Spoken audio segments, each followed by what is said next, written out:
Hi, it's Natha Campanella. I am a professional astrologer and I teach people how to figure out what they're doing in their lives. That means determining if the relationship that they're in is still a good fit for them, if they are supposed to be doing something else in their career, or if they're just trying to figure out who they are from a new perspective, particularly the perspective of being awake. That's what I do. Today, I'm going to be talking about the astrological forecast for September 16th through the 22nd. We have a very powerful week this week. Let me start off by talking to you about Saturn. So Saturn has been in retrograde since April, and Saturn is such an important planet for all of us because Saturn shows us where we need to really get it together, where we could do better, where we could work harder. And the way that Saturn does that is sometimes by showing us our fears and by making us feel deficient. Saturn is the inner critic in the zodiac. When Saturn is in retrograde, it means that we are all being pushed, our buttons are being pushed on, and all of those things that we should be doing, where we should be working harder, we really need to be getting our shit together, and we haven't been, will come up for review during a Saturn retrograde, and that's been happening for everyone since April.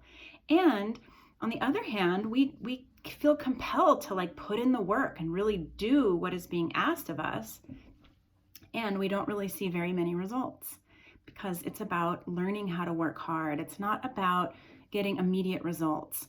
It's about really figuring out, how do I do a good job? How do I remain true to myself?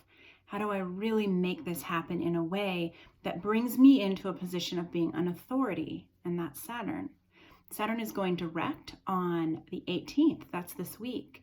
So know that this is a really powerful time. Saturn is going to start moving forward.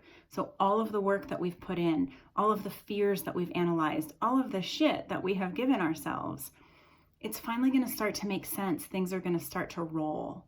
And that's going to also be supported because Mars, planet of energy, action, drive, decision-making, is coming into a trine with Pluto. Pluto is about power, taking our power back, really standing powerfully. So those two combined are going to be, there should just be a lot of energy and a lot of forward-moving action this week.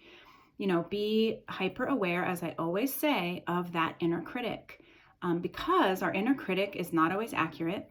And we have another thing happening this week, which is the third pass of a transit that's been happening since this spring, which is the Jupiter squaring Neptune. That is a transit that has probably had many of us a little bit delusional all year. And delusional can often mean like we're letting our inner critic totally dictate why we're wrong, why we're bad, why we're awful, and it's not true.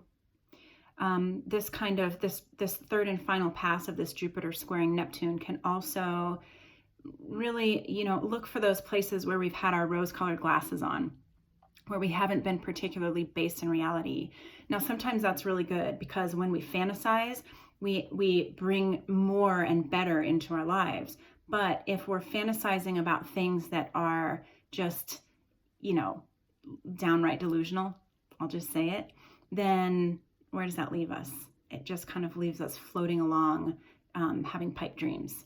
So this one is ending this week, although we do have the final pass, so it may be clear. So keep an eye out for anything that you've been sort of fooling yourself about over this past handful of months. And this is also really connected to your spiritual work as well. So if you have been feeling called to work with a new spiritual teacher, really dive into something metaphysical like astrology or tarot, this is a great final pass to really get those things started, because Jupiter is squaring Neptune. That's a square. That means there's work to be done. So if you know what kind of work is wanting to have been completed during this transit, do it, complete it. Now, we do have the sun entering Libra next week, which is going to bring us even farther out of the Virgo energy that we've had and into more Libra, into more balance, and into more of a relationship focus, because we have Mercury and Venus in Libra also. So know that throughout all of this power, this intense week where we're going to be kind of seeing the fruits of our labor and really getting what we need to stand and be powerful in our own right, that Libra is going to bring in an element of balance. Libra is going to want us to really start to look at our relationships and see how they feel, see whether we're still happy, see whether we're bending over backwards to please when we don't need to be. All right, I think that's it. If you think that your friend or family member would like to hear this message, please forward it to them, or you can tag them in the comments. If you have questions for me about your own personal astrology and how this week has been affecting you, send me a private message. I love talking to you guys. Or you can leave a comment and we can have a public conversation about it so everybody else can learn too. All right, have a wonderful week. I'll see you next week. Bye.